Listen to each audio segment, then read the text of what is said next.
আসসালামু আলাইকুম। আজকে আমি তো সবসময় আপনাদের বলি যে কোনো জিনিস ফেলবেন না। তা আমি যে ভিডিও রেকর্ডিং করছিলাম তো মাইক্রোফোন নিয়ে খুব প্রবলেমে পড়ছিলাম।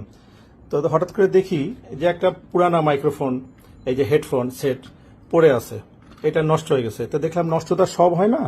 তো তখন করলাম কি, এইটাকে আমি এই যে মাইক্রোফোনের এই অংশটা দেখেন এই যে এই যে দেখেন আছে, এই যে আপনার মাইক্রোফোনের এই যে পয়েন্টটা, এগুলো সব ঠিক আছে, দেখলাম যে খুবই ঠিক এবং সাংঘাতিক ভালো রেকর্ডিং হয়। তা আমি করলাম কি, কেটে ছিঁড়ে এই অংশটা করে একটা মাইক্রোফোনের আমার হয়ে গেল। এই দেখেন চার্জিং, এই যে চার্জার দিয়ে আমি এটাকে চার্জ করতে পারি। এখন আমার একটা স্ট্যান্ড দরকার, তো এটা আমি আগেই তৈরি করে রেখেছিলাম। দেখেন এটা ভাঙা গ্লাস, একটা গ্লাস ভেঙে গেছিলো, ওটাকে আমি একটা ওয়েট লাগিয়ে করে একটা ম্যাগনেটও লাগিয়ে দিয়েছি। এখন এটা কাজে লাগাই। এখন এটাকে যদি আমি এইভাবে দিয়ে রাখি, বাস একটা স্ট্যান্ড হয়ে গেল। আমি এটার সঙ্গে আমি এখন এটা দিয়ে ব্যবহার করতে পারছি।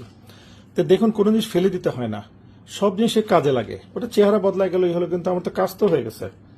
সো আপনার কাছে রিকোয়েস্ট থাকবে, আমাদের আপনজনকে যেমন আমরা ফেলে দিতে পারি না, চিকিৎসা করি, সেরকম আমরাও পুরানো দিনে যেটা আপনাকে একদিন সার্ভিস দিয়েছে না ফেলে আমরা ওটাকে কাজে লাগাবো।